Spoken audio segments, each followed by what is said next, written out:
Hello, and welcome to Borrow My Belief podcast, where we're here to inspire you to live from your heart. And this week, I'm really excited about my guest, Polly Doodle, who I met in this beautiful Airbnb, the Dragonfly, that I'm currently living in. And the reason I'm excited about Polly is because she's been through some real challenges in life, and she's actually written a great book with an inspired message to teach about oneness and love and connecting to your heart, which totally aligns with my podcast and the message I'm trying to get out here. So, welcome, Polly. It's good to have you here today. Hello.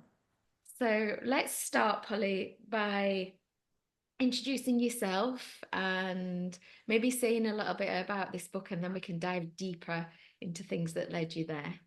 Okay. I suddenly just thought I've got the book with me so I could read the little blurb about the author. Yeah, Could do actually that. read that, couldn't I? So it says, here we go. Is everybody ready? Um, Polly was born and grew up in Cornwall, situated in a little village on the north coast. Her dreams became a reality when she got into theatre school and onto circus school in Bristol, where the magic began, and she travelled with one of the best trapeze artists currently in the UK. Life has been rich and beautiful as opportunities opened up in her life. 3 wonderful daughters later, Polly returned to the little village of her past and brought her family home, which has cradled her as she finished writing up this book before starting chemo and fighting for her life. The focus of her girl's future and the divine got her through. It's been a journey, says Polly. I wrote this book in 2012. I believe life is all about timing. Now is the time for Princess Podockee. I give thanks every day for all I have learnt, for life is one big lesson and not a rehearsal. If you don't stop once in a while and breathe in the beauty and magic of life, you could miss it. I walk forwards with an open, wild heart, full of love and excitement at the next chapters of my own story. May you all travel in your own truth, for you alone know your own rhythm. I hope you enjoy this book as much as I did writing it. Peace out, Polly. Oh, good grief. I absolutely love that, Polly. And I've not read your book yet. I'm going to confess to the viewers, not read it yet, and I will be reading it. So, why are you on this podcast? Well, I met you at the Dragonfly and I was totally inspired by your story. Plus, we had some incredible chats, and I met your wonderful mum too. And there's no wonder that you are the type of person that you are. So, where to start? It would seem to me that even from a young age, you've been the type of person, even before the adversity of the chemo, you've been the type of person to follow your heart. Is that true? Or Yeah, I think it probably would be true. Um, but it was probably when I went to theatre school and circus school with really knowing about manifesting and things can happen and you really can make your dreams a reality. You know, when I met my trapeze partner too, it was wonderful because there's two of us, when there's two minds manifesting too, because he always felt that he always wanted to be in the circus and to do it, and he thought you had to be born into it, you know. But we went to circus school and then, you know, really focused and manifested on getting the contracts that we did and the places that we did. But you know, then you're under the umbrella of the circus where they then introduce the acts. I think he was from Spain and I was from, you know what I mean? So they then create that when you're there, but we train to go and do it, and it was amazing because we got contracts in New Zealand and other places and lots of festivals and different things like this, you know. how old were you, Polly, when you did that? So I went to theatre school from 16 to 18, and then circus school was, I think I started at the year I was 19. Yeah, so many people were like, you know, obviously, you know, you're a gymnast before. And I said, no, you know, most of us couldn't even lift ourselves up on the trapeze bar, you know, so training, did all the training starting at 19, you know. And if you could look back at that time, at what you learned, and pass, you've said about manifestation and pass anything forward to the viewers, what would be your main message from that experience that you had at that time? It's that huge thing of do what you love and love what you do. You know, your heart really does know the way. You know when it's not resonating, when you're not on the right path. Either you'll come across blockages, you know, if you're aware of that, or you'll be stuck in perpetual circles, you know. Um, it's that sense of oneness when you come into the flow, you can feel it on every level, you know, and then through the years and through time, it's obviously become deeper with me and things I've gone through too. But then I trained as a Reiki master a bit later, which is interesting because Princess Podockee becomes a healer in the book. And I didn't do all my healing and stuff until later, until actually, you know, because I'd written it in 2012 when I was pregnant with Honey Malou, my middle daughter, when we were in Bristol. But then I just left it. It was in this lovely leather bound book, and I just left it. And then I had another daughter who came along. So there was a time when I had a 4-year-old, a 2-year-old, and a brand new baby. You know what I mean? So life took over, and it was very full on. So I didn't really sit down to write it up before sending it to the publishers until after chemo, and that was kind of walking around the little village I lived in, and having like voices in my head of the lines from the book that was happening so much that I was going, okay, yeah, I need to get on it. I need to make sure that I'm doing this, you know, I need to make sure it's written up and written down. So And when did you publish it? so it was finally published in 2021, which actually it was lockdown. So there's lots of book launches I couldn't get to in person. They distribute it in America and Australia and other places around the world. But yes, but what I'd love to happen is for it to be in animation as well and be on the big screen. I just think that would be wonderful for kids nowadays to see the message of this. And I grew up with, you know, the Labyrinth and Dark Crystal and all of those sorts of things. And there just doesn't seem to be that kind of soulful, heartful with all these crazy characters stories there anymore. Not that I've seen anyway, even with because I watch a lot of things sometimes with my daughters, you know. Neither have I. Your brother No. illustrated it as well, didn't he? He illustrated it, but check this out, you know, first time author has no say of who their illustrator will be. So J.K. Rowling, for example, had no say over those first images of Harry Potter. They match you with somebody. When Wow. I first found out, I said, please could you let me know who it is so I can check out some of the work? And it was an Italian lady, forget her name, but it was very computer generated, you know, images. And I was like, oh no, you know, because it just didn't fit the words at all. And as we know, sometimes there's matches made in heaven, sometimes there isn't with it. But so I had a little meditation and a little think, and I was like, and then I just got my brother. It's just my brother to do it. So I wrote to them and they said, "Can we see some images?" And they were like, "Absolutely." Not that he's an artist, but he hadn't done a book before. But Oh, wow. there's Yeah. one of the images there. And Wow. it's got all the heart and feeling, you know, in it that like the words have as well. So it's a good pairing. And it was even more important to me as well because the first draft copy that came out at the time my dad was dying, and so he got to see the first copy of brother Oh, and wow. sister, you know, have that. And actually there's James sent me the images because he's in America. So he'd sent me one of them saying, "What do you think of this next image?" And it was, I don't know, whatever time in the morning because of the time difference. And I said, "Oh no, it's brilliant. I've seen it, you know, with the dragons." Oh, Okay. wow. Yeah. And then he said, "But have you looked in the corner?" And I said, "What do you mean?" And then if I go closer, can you see the little image of a man with a little girl on the shoulder? Yeah. He put dad in the corner with Oh, me. A little top I used to wear, a little velvet top with a red bit. So every oh, copy of the book that gets sold, dad's there too. And I said, that's one of the most beautiful gifts I could ever ask for. oh, wow. It's so amazing. And I was just in floods of tears when he'd sent that over. So And so you've it's totally manifested that, right? it's even more special, really. I'd always loved to write when I was little and to do stories. Um, But I struggled quite a bit at school.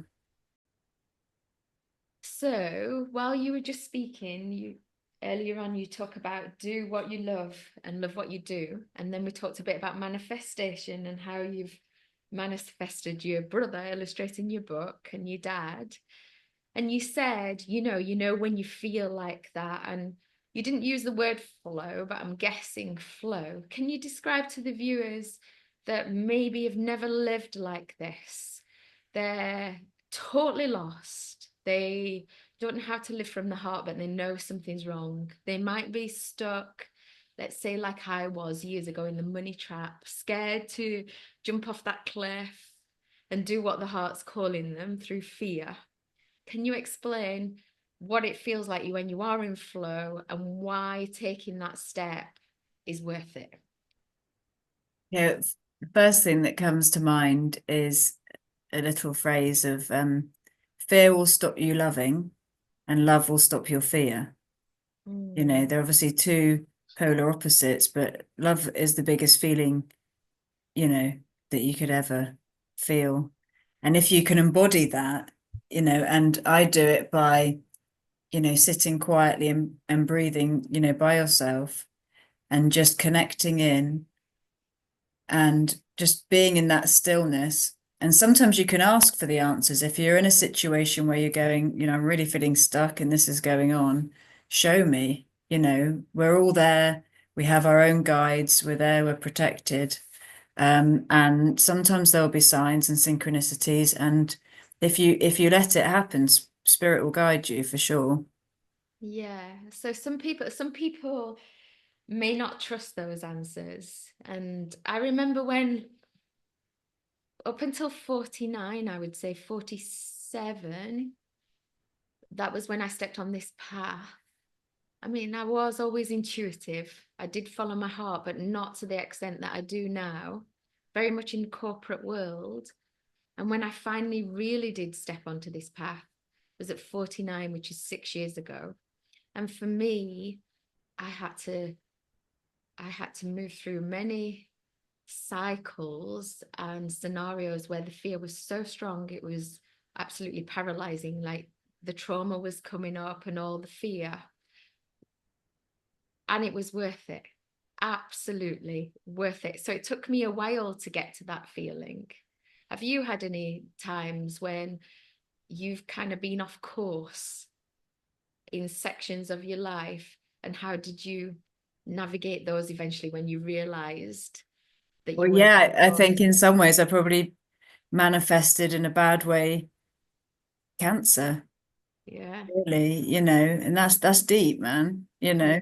It's we are so powerful and we're all brothers and sisters and connected and one. And I suppose I was in a situation that there was quite a bit of negativity around me, and instead of knowing how to protect it, I sucked that in. And the mass was all around my heart area, all around the aorta, all up my neck. And I knew I wasn't okay. I was going to the doctors for 3 years before saying something really is wrong. And they were just going, it's just stress. It's 3 kids. And then the hard thing is when everyone around you is going, the doctor said you're fine. It's fine. And you kind of go, well, I know my body and something's, really going down here. And it wasn't until my actual throat chakra, where the top of the mass started kind of coming out, that they then started to listen. As I said, that was 3 years on from me first feeling something was wrong. I had a very young family and I was keeping them, going and things like that. But life will have a way of absolutely stopping you unless you're facing stuff. And so it's that sometimes I used to say to people when I was younger, so I'd hitchhike a bit, to some festivals and things, and I'd say, it's that thing of going, what really makes you happy? So I say, okay, so put yourself in a situation where you have no limits, nothing, money, family, friendships, housing situation, nothing can stop you from your vision. What would you want to do? And some people would go, wow, I'd want to go here, I'd want to do, not many people are saying they're doing what they want to be doing. I'm coming around more people like that, now at this age, but at the time, people were just going, well, we just have to get up and work and pay taxes, don't we? And it's like, but do we though? Like, do we? This probably feels out there maybe for some of the viewers, but they say that we, as souls, we come in and we choose what we want to learn. It's all about the lessons. And when you're looking at that, there's times when I've been on my knees with suffering, and you go, okay, all right, so I've chosen this. Okay, so do I want to be in this agony and on my knees? No, I don't. So stand up, girl. You know what I mean? And Yeah. it's not easy. It's really not easy. And especially when you're going through the dark night of the soul and you're going through huge trauma, and shedding and crying and releasing. But like you'd said, you do come to a place, I do believe that we're always where we're meant to be. We're Mhm. around the people that we're meant to be around. And also one of the biggest thing that life's taught me is nothing's forever. Like really, you know, it's taught me the hard way, losing my best friend and soulmate, my father, my marriage ending and having to say goodbye to my beautiful family home, my health, even, just don't take it for granted. And when if you do take it for granted, you're on to a kind of, but then equally, some people decide to come through asleep. Some people have chosen to be sleepwalkers and you're just kind of just carrying on and, you know, when I was doing circus and stuff, I really wanted everyone to say, oh wow, I want everybody to feel this brilliant buzz and to know that they can do what they want to do, but not everybody wants to know that, man. No, no, Yeah. no. Some people are like, no, I don't want to be positive and I don't want to do this. And actually, now where I'm at in life is go, you know what? I say, you do you, because this is your journey. You do it the way you want to do, you know. If they want to, if anybody wants to come and have a chat with me about anything, of course I will, but I won't be like, when I was younger, I'd sit there in a cafe and go, wow, that person's really unhappy. I could make them happy. No, because I knew I could make them happy, but that's not needed or wanted, at some point. So I've got 6 questions out of everything that you just said there to There you unpick. go. So we'll start off with, and I'll tick them off as we do them. We'll start off with this one. Not everybody wants to know. So you said that some people come and they want to be asleep. And let's say that as souls, we decide on this experience, and some people um, do want to be asleep. I've often wondered, are they sometimes there as triggers for others? If they woke up, we wouldn't have those triggers. So, for example, I don't know, a partner that treats you badly. Sometimes you need that trigger to wake you up to how badly you're treating yourself. To make you rise, yeah. It's Yeah, what you'll accept too, isn't it? yeah, yeah. What's your thoughts on that? I think as well, through experience, you can only really love at the level that you've been loved and that love. Oh, wow. That's a good one. So, what about if you've had a childhood where there's not really been much love? There's still hope for you, isn't there? Absolutely. This is the wonderful thing. Check this out. You can change at any moment. Hmm. You have the power of choice. You can change direction, you can change your path, you can change your whole story. And know that that's empowering. This is your story. No one Yeah. else can do it. You are unique in your uniqueness. You are perfect in your imperfections. And it's just really believe in yourself. Because really, you're with yourself till death do you part. You need to be able to like yourself to be able to get on with yourself, you know, and you got to have your own back because there are times, when you're down, those people haven't got your back, and you need to be able to be your own best friend and be like, no, actually, it's not all right, and you know, So you also said you wanted to make people happy, but you can only make yourself happy. And like you said, you are oh, but with I was so everything. happy, and I had like when I was at theatre school as well, I just felt this light like shining out of here, and I was like, I just want everyone to have this and to share it because it's just beautiful and And they wonderful. have to make themselves happy. Yes, So they do. so speaking of, I just want to unpick. when you had chemo and cancer and how you manifested that. So in my book, I've written about how we manifest everything. We are always manifesting, but often unconsciously, right? Well, And yeah, I truly thoughts are believe, things. yeah, and I believe that as well. And I truly believe that every circumstance, every situation that we find ourselves in is has got something of gold in it for us. So you said If that you manifested your if we look at cancer. that in the way of it's like the school ground, for example, going to school. This is a school, man. We are here to learn. Mm, So if you flip it in that way and go, okay, so there's lessons everywhere in every day, you mm, know. You might go down to get some bread and you'll see somebody, and by sharing a smile with them, you've brightened their day, or someone could say one thing which then makes you think, oh wow, actually, yeah, maybe I should make that call or to do something else, or and I think, we're here to love and be loved. And if we can be of service on that journey as well, it's a wonderful thing to be able to do. It's an honor. yeah. And how did you deal with the cancer with your three girls and everything that was happening? How did you move through that time? It was an interesting time because, as I said, to start with, people weren't believing me, Mm, because the doctor said I was okay. So the doctor's always right, right? yeah. You're kind of going. But it was a huge shift, obviously, for our family. My husband and I at the time had taken different roles. And and he was going out doing all the working, and we'd said we wanted one of us to take a back seat with career and look after the kids and to be there and to give them all the love and things. So at one point I was like, I can't be poorly, I'm keeping the house going and I'm doing all the cooking, and but then when you're out the game, you're out the game. You can only just kind of go, right, okay, because they might lose me now in this journey as well. And there was a point before the chemo started, before we knew it was Big C, where the doctor had just gone, it's not looking good. And then it left me for like 8 weeks. Now, when someone just says it's not looking good, you're like, I'm dead, man. Like, tomorrow. And really, this serenity came over me, and all I wanted, just kept putting my hands in the earth and just feeling the ground. And I just wanted, you can count the people in your hands, Yeah. really, I came off all social media things. I had at the time was about 500 friends and stuff on Facebook and stuff like this, and I just thought, you know what, whoever really wants to get in contact with me will find me again, or I'll find them.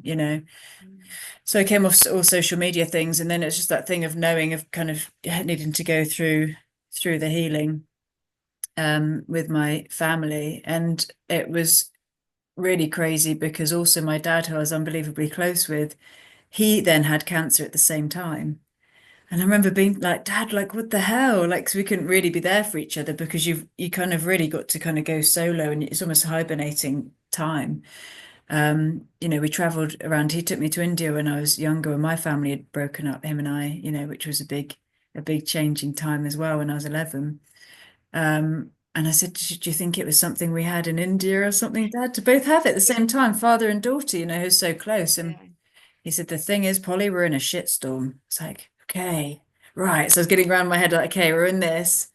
Just need to keep focus on getting through it. And so when I found out that it was cancer, that it was potentially uh, curable, I think there was 80% chance of the mass shrinking through the chemotherapy I was going to be going through. So I was like, yeah, I was excited, like, come on, let's do this, because I just thought, I looked in my eyes at one point before all this. I looked in my eyes and I was like, I'm dying. And I knew, inside myself. So then everybody went like headless chickens around me, and couldn't cope with it emotionally. But I was ready to be in with the teams and to see if I was going to get through it, which I did. And, I've had a second chance at life, but then things did not stop after that, because not only do you lose, your sense of self, everything that looks like you goes, because Oh, your hair wow. goes and your eyebrows go and your eyelashes go. There's some days you can't even talk because there's blisters all in your mouth and down your throat, and it gets in your bone marrow, so you can't even walk. So literally, it's just, you just kind of sat and you're just existing, you're breathing, but you're just trying to get through each day. So I was just a kind of void in the corner, and the girl's dad had to to be mum and dad to them at that point, which was interesting too, because then, if they started to fall over, they would run to him rather than me, because you know what kids are like, they need that one Mhm. stable person, don't they? But then after getting through the big sea, which was, amazing, but the doctors are all kind of going, "You're okay now," and you're like, really not okay. You're kind of a shell of who you felt that Yeah. you were. And then I didn't realize how long healing takes, Was you know. that your period of the dark night of the soul? Because you spoke. No, that was probably when my husband and I started separating, and my dad got over cancer too, but then he got another disease that just was like medieval. It felt like a karma from a past life or something. This beautiful, strong man who's an actor, walking 10 miles a day, just started to trip over. Big storyteller, really positive, like a chieftain kind of character, and the doctors didn't even know what it was. It was a mix of three different things. And in less than a year, this lovely, strong, beautiful man got crippled down into being in a wheelchair and his voice taken away from him. He couldn't talk anymore. It was moving so fast, and he was on a machine for a bit trying to communicate. But that was harder than going through cancer, seeing somebody you love so much, looking in their eyes like, help me, and there's nothing you can do. If I could have taken my legs off to give to him to be able to walk, I would have done that. But I wouldn't have been anywhere else than at his side as well. So me and his wife and my dad's sister made a team around him to be with him and to see his soul safely out of the vehicle that had become so suffocating, like a awful prison. So within all that, Polly, before we talk about the dark night of the soul, within all that, those experiences of illness within yourself, within your dad, what was the lessons in there for you? That nothing's forever. Yeah, you said that. It really was, Yeah. because, and our time is not promised. Yeah. And also that things can absolutely spin on a pinhead Yeah. at any moment. Anything can happen. And of course, with that, you can't go through life going, "Oh my God, any moment something could," you know what I mean? You can't do that. You'd be a nervous bloody wreck. So it's kind of breathing in it, just trusting, keeping true to what you want to do, keeping in the flow. Because I realized, I was kind of just like holding on to this riverbank, going, "It's okay, because I'm safe here." And the universe was kind of going, "Can you just get in the river, because I've got your back?" And I was going, "No, no." And to a point where my hands were ripped raw, and I was still clinging on to only crumbling dirt, and it's going, "I've got your back," just because it's so Wow. hard, man. So hard. And not only was it hard for myself, but for all members of my family. It was holding my children's heart as well. So it's Yeah. not like you can really just do your own grieving and go solo, because everything's going on. So it was all those hits within, I think it was about 4 years. It was Yeah. just it was just spiraling. So And then you in re amongst all of that, when we had to sell the family house, I ended up speaking to Spirit and just said, "Please show me, where do I go?" And I got pointed down to here, to this house where I'm sitting in right now in Penzance. So I'm here and with my three girls, currently at the moment, and it's a little bit spun out sometimes, because life has changed so much from everything that I knew, everything that I thought I was doing, that I was supposed to be doing. And life had different plans for me. And so then it's the letting go of going, "Okay, and where I need to be. So show me, how can I be of service to help others maybe on their journey? Or how can I spread some light in some dark places?" With everything going on in the world right now, people were saying to me, "How do we help? How do we do things?" And I said, "You know what? Just light your corner, because by lighting your corner, you create the ripple effect, which then filters out and, can bring some things." I saw this But lovely lady in Sainsbury's yesterday, who I've only seen a few times, but her daughter goes to school with mine. And as I said goodbye to her, we're down the aisles and she was like, Polly. And I was like, yeah. And turned around and she was like, she said, oh, I don't know, it's gone out of my head now what she said because I was thinking of all the different things.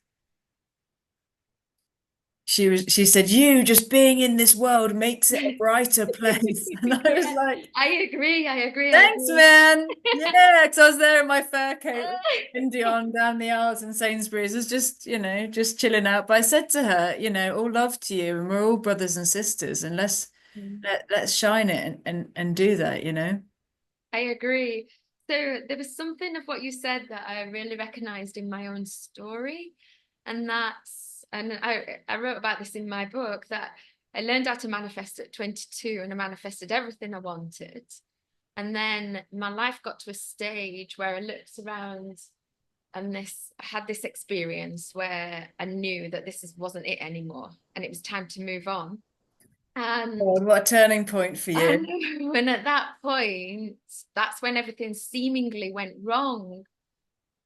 I thought everything was going to start to go right, and it seemingly went wrong. And there I went on this journey of incredibly difficult journey.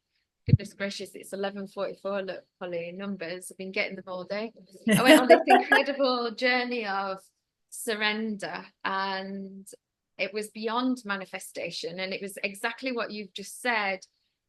I'd learned manifestation, and then it was the next thing was, what do you want to bring through me to serve people? So there's going to be people on different, I guess what I'm trying to say is there's going to be people at different stages of their journey in here. There's going to be people learning how to manifest.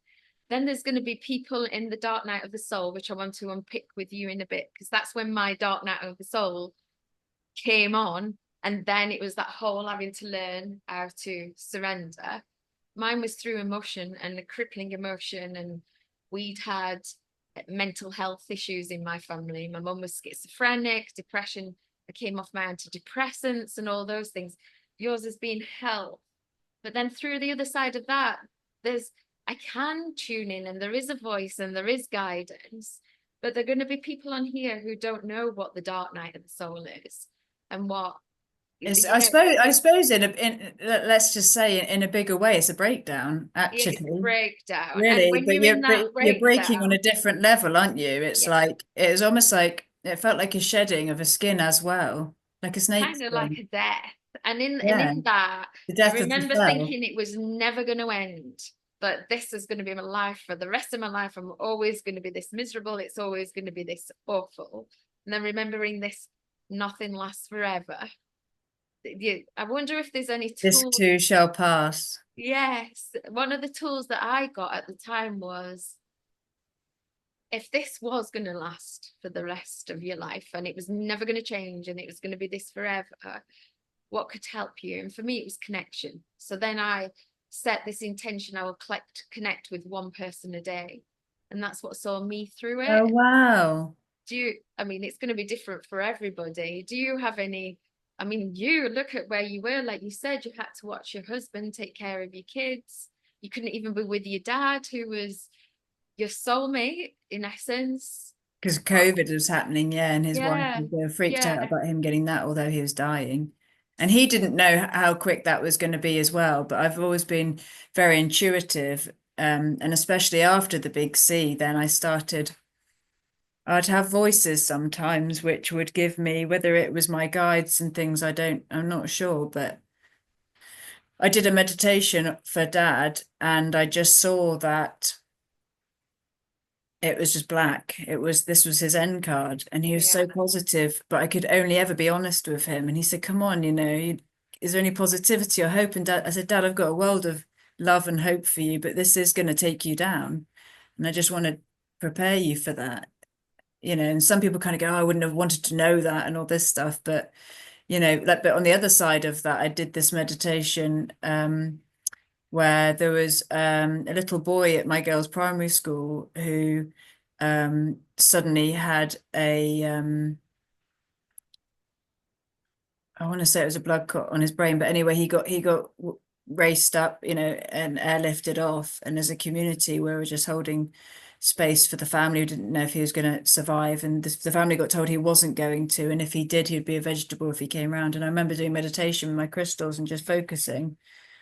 And all I saw was him properly smiling, surrounded by light. So I knew it was just going to be a journey for him. But you can't go in and say to the family, "Don't worry, man, he's going to be okay," because I've foreseen it, and Yeah. they're being told by the doctors that he may not and he might not. And so, but I was able then to really be there for the mum who's become a really close friend of mine now, and give her that support that she needed to go through it. But what I mean, we're always facing journeys, aren't we? This is the We are. thing, you know. Which is you being in service. Yeah. Well, that Yeah. was it. And actually, I came on my knees before the big C started, and I spoke to the divine, or God or source or whatever you would like to say. And I said, please, I really want to see my girls grow and to see how their future pans out, and if I get through this, I will be here to be of service to you. Just Mhm. show me what I need to do, And so Yeah. that's that. And then it was after getting through the big C. I think I'd just done my Reiki level 1 before the big C, so I was able to do a bit of self-healing. But then after the big C, I'd written up the book and things, and then I did my Reiki 2 and then my masters. And then it just came in a lot more. I mean, I know you've done Reiki yourself, haven't you? Yeah. But it ended up the channeling from your first level to being a master. It's like Jedi stuff. You can feel the heat coming through. You can feel people around you in spirit helping the person that's in need of the stuff. I've only done 1 and 2. I don't, for me, it's not about delivering it to other people. But I had the most incredible experience with another woman in the class, and we knew that we were there just for that experience. It was quite the thing. So with you, what's next, Polly? You've got this book. I know you want to have it made into a film. I know you wrote to Disney and they kind of slapped your hand, didn't they? I was like, I want to make it into film. So, hey, man, right to Disney, yeah? Yeah, and I got this message back from the CEO or something with this huge big legal thing saying, how dare you just kind of contact us, and that they'll put a lawsuit on and all this stuff. And I said, look, surely Disney had a dream at one point, and he started off with a dream which then became Disney as we know it today. You know, please forgive me, I'm from a small village in Cornwall. So, But so I mean, knowing your story, and some of the viewers won't resonate with this, but I've been taking notes and I showed you 11:44. I've been getting numbers, and you wrote this story in 2012, and you published it in 2021, and 12 and 21 are opposite way around. I just noticed that as I I know, so baby. look at all the synchronicities here. Your brother illustrating it.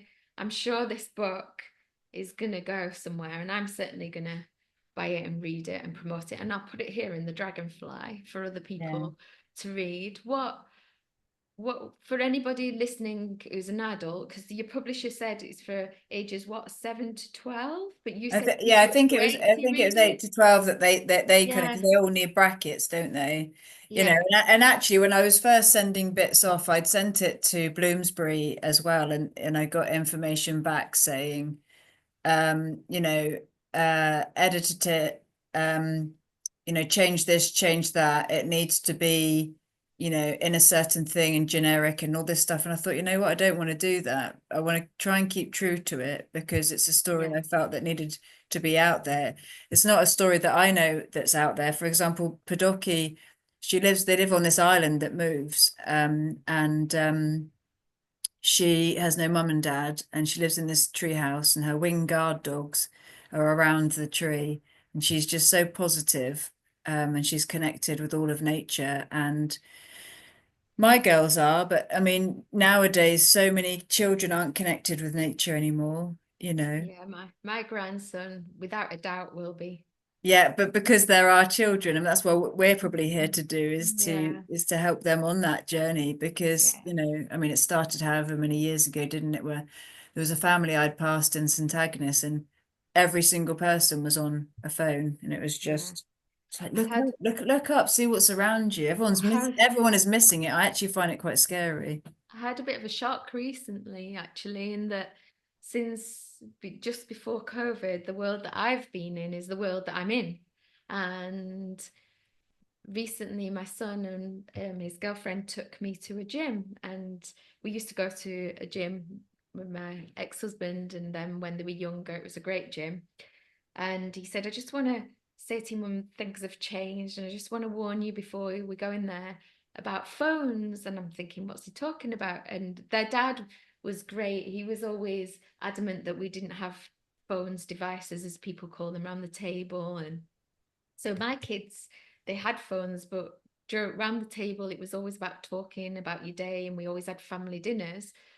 And that's what my life's been, in community. And we arrived at this gym, it's a high-end gym, and we go to the spa section, and we go outside to the jacuzzi, and there's men and women, I'd say in their mid to late 20s, in the jacuzzi together, all with a phone. And no one No, was in the in the jacuzzi. jacuzzi. No one was talking to one another apart from my son, his girlfriend, and me. I must say, I've not seen it in a jacuzzi before because I you're was chilling actually out in the surprised they were bubblovs, even man. allowed to take it into the jacuzzi and that area, but they were. And it stayed with me ever since. Where was the interaction? It looked like some of them were boyfriends and girlfriends. I was thinking, where's the interaction? It was a real eye opener for me. And yes, I agree with you. So my grandson, he's 1 year old. He's been to Guatemala, where he was conceived, is lived in Glastonbury, where we're living now. He's lived in Mexico. He's amongst community. He's passed around. My daughter's a single parent. Boy, is she a warrior. She's very, very adamant about this type of thing. She didn't go to like a green school, but she wanted to train in primary teaching in that kind of environment, and she has worked in one with for a little bit. So, but I was kind of taking that was the norm now, and after having that experience in the jacuzzi, I felt a little bit sad. I'm not saying there's anything wrong with phones. Look, this podcast wouldn't be out without all this modern No, technology. it's the way they say it's like Pandora's box, isn't it? And it's the Yeah, way that you use it, actually. yeah, yeah. It's just a shame that that connection's sometimes lacking. So, what next, Polly? What next? Who knows? I do not know. Living in the day, then. I'm So, just trying to just get, it's still like, as I said, I didn't realize how long healing takes, man. yeah, Like, really. yeah, And, yeah, although I've been through all of the things that I've gone through, so have my children, yeah, yeah, and it's been so much on them. And I can't tell you how unbelievably proud I am yeah. of them. And I never wanted the family to break up. I've had Um, so many chills while you've been speaking over and over and over again. I've been getting full body chills. It's yeah. so that And I'm gonna, to say what's next, like I just feel right now that the dust is just settling here, yeah, and although we've been, I think it will be this next September will be 3 years of being here. mhm, And so it's that thing that, you know, they are doing well at school. I mean, our children, that's our ultimate service, right? You yeah, kind of go in to help them on their journey and to give them any light that we can. They're all doing really well at school. They're beautiful, strong, resilient, gorgeous girls. And I'm not just saying that because I'm their mum. I've just watched everything that they've been through at such a young age. They were kissing a bald mummy goodnight, not knowing if I was going to live. To mm, their mummy. Their mummy and daddy break up. Then their family house, which is their roots and sets things, kind of gets, and then my dad and closest grandparent, oh wow, yeah, they see him like literally it was like mhm, like into this total and having to say goodbye to him, and then the navigating of starting new schools and everything like that. So I know, I mean, they're probably going to go and do great things. And have you had this experience? My son's 26, nearly 27. My daughter's just turned 24, and then I've got my grandson. And what I'm understanding now is they are my greatest teachers. yeah. And in different ways, aren't they, Yeah. though? Like my Yeah. eldest daughter, she's 15 on Boxing Day. and she's a Capricorn. I'd never come across a Oh, Capricorn, wow, it yeah. just turned out in the arts. I'd been around lots of water or some fire and air sort of thing, not very much kind of earth. And then yeah, they say as kids you have to teach them the element of fun. And I thought, well, hey man, we've trained in circus, doing all my clowning, I can do that. But she was like my hardest audience. Yeah.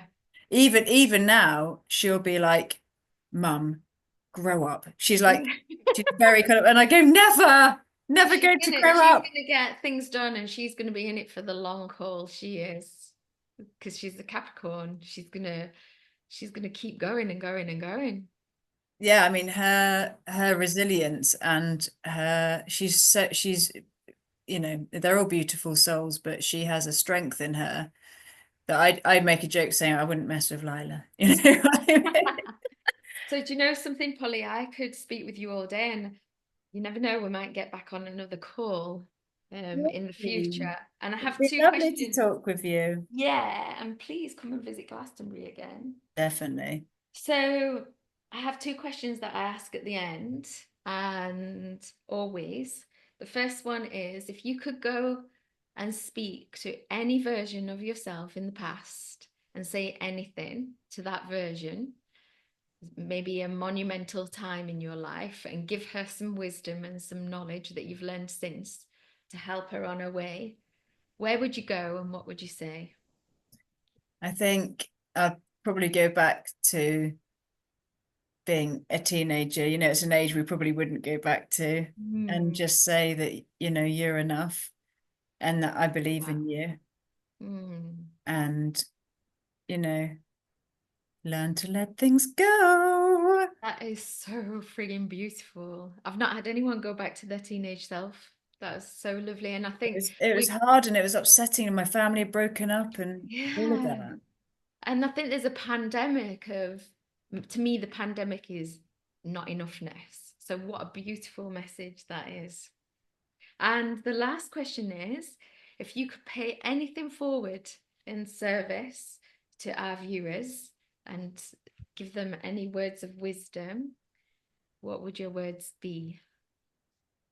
So if I could say anything for them in the future. Yeah, anything that you've learned from your journey that you think are pearls of wisdom that you can pay forward. Okay. I mean, there's so many too, isn't there? But I think I would say, like, right, check this out. There is nobody like you.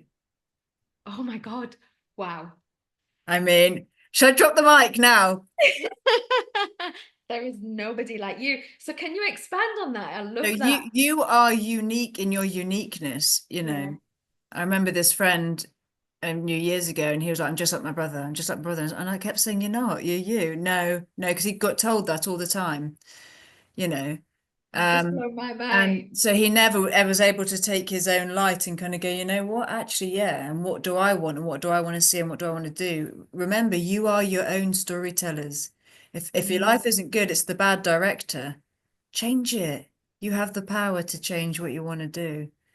And do And you know just something that came up because you've said that to me too, right? Something that came up for me, and that was when I have kind of periods where I'm thinking that I'm not enough, I'm not good enough, I'm not a great person, all those things, when you're triggered, and then remembering there's nobody like you, that there's always something within yourself that's great, that is of right. service. And just know that thing again of coming back to you're with yourself till death do you part. Yeah, You know, best relationship have you'll ever have. fun, Yeah.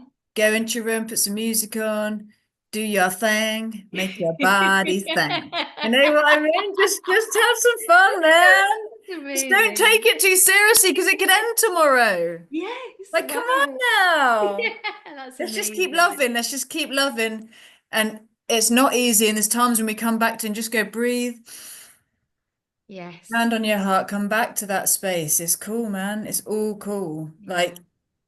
even you just being here and breathing. There was this Indian sage chap who was saying there are billions of people on the planet, right? Mm. About 1,000, this is a fact, 1,000 don't wake up each morning. So if you wake up, you're onto a good thing. Oh my God, there's so much. Do you People know what? don't realize Do you know, at that. the end of this podcast, I put it through a link and it gives me shorts. I know I'm going to have like a trillion shorts that I can use for about a year Yeah, from this absolutely, man. conversation. No, but Thank it's true. And so sometimes I come back to that space of just going literally, especially everything I've been through. Yeah, Thank you for a roof over my head. Thank you for food on the table. yeah, Thank you for mine and my daughter's health. yeah. It's all Thank you. good, man. Thank you, Polly. It's It's been been a real joy amazing. to meet you. It's really lovely. And it's mutual. It's been a pleasure having you on this And podcast. can you give your daughter some love too and your grandson? I You know, certainly will. Glastonbury They're guest. coming on my podcast again. Oh, yay. People keep asking me when you're going to bring. It's got my most views when you're bringing her on again. Well, very soon. Thank you, thank you, thank you, thank you, Polly. Thank you.